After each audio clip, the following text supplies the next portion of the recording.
Bum bum bum bum bum bum bum bum bum bum bum bum. The Peter Like Show. Bum bum bum bum bum bum bum. All right, mixed feelings. I had a good dream last night, but unfortunately, it was a dream. But it might be fortunate. I'll get to that in a second. I dreamt that I actually put together the Mondrian and Victory out of Lego, and I had hung it at my office, and it had brought a lot of discussions about my art, and that was good. And unfortunately, it was all a big dream. It's very difficult to put together all those Lego pieces on the Bricklink app.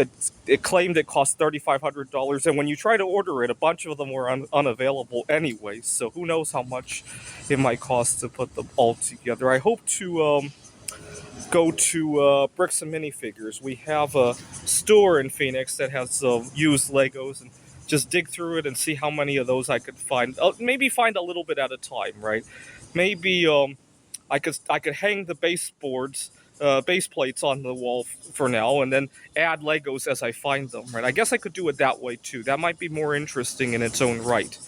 Maybe put a photo of what it will look like when it's done next to it, and have the work in progress hanging. Right? I guess I could do that too. Anyway, I had a dream that I'm going home to teach at a community college next week, obviously, and I had a dream that I had that big piece on there, and it brought a lot of students, and which is good because a lot of my dreams often come to pass. When I was 8 years old, one night I dreamt that my family and I, the three of us, my brother wasn't born yet, were on the road, and we all needed to go to the bathroom. In the dream, we pull up to a Kmart, and all three of us just race toward the bathroom.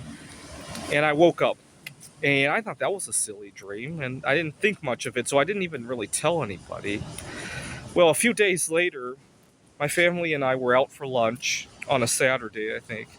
And as we were heading home, we all needed to go to the bathroom. And I look up and I see a Kmart, and I'm like, we could go in there. And I said it before I realized that I had dreamt this a few nights ago. And so I told my mom, wait a minute, I dreamt a couple nights ago that we all pulled into Kmart and raced in there to go to the bathroom. My mom didn't believe me. And I wish I had told somebody during those couple of days because my mom didn't believe me. And although, there's a butterfly effect, right? If I started telling people, maybe it wouldn't have played out because we would have realized that we need to go to the bathroom instead of waiting until it's a big hurry, right?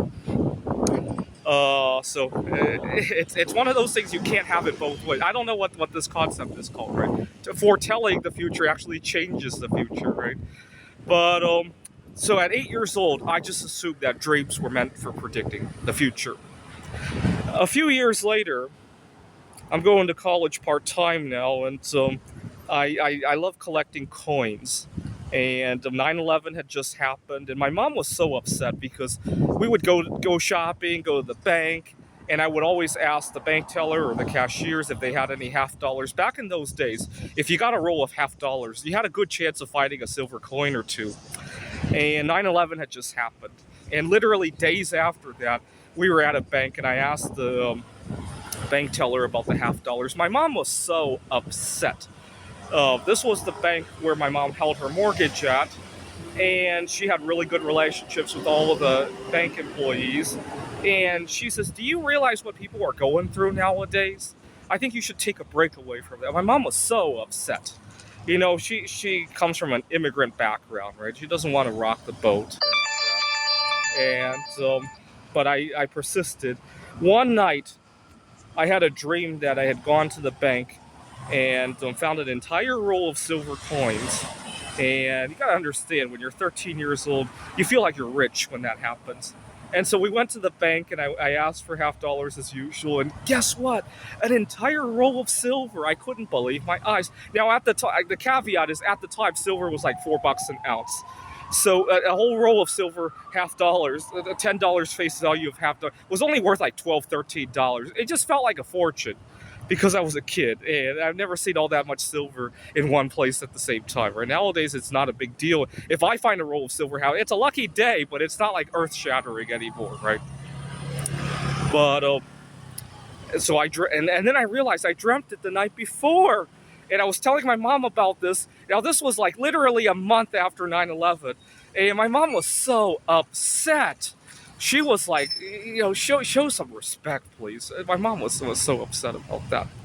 But I just thought that I was predicting the future in my dream. Now sometimes bad dreams also predict the future. So I have autistic tendencies, and I have to avoid exposure to heavy metals. Right? I'm just about to go home and get tested again. I'm really nervous to see the news because here in Taiwan we have a lot of really good fish, and obviously the air quality here is not nearly as good as back home in Phoenix, and so I'm going to get myself tested again when I get home. But I have to watch my environment in terms of my diet, in terms of my environment around me, right? Certainly, I wouldn't want to take a job where I would be exposed to heavy metals, right? And one day I had a dream that somebody had spilled mercury in the chemistry lab at the college I was teaching. I was teaching at a technology institute. It was kind of a startup, and I woke up shaking, and I thought, oh, thank God, it was only a dream. A couple days later, I'm eating lunch in the break room, and a custodian was installing some light bulbs when he shattered 8-foot fluorescent tube.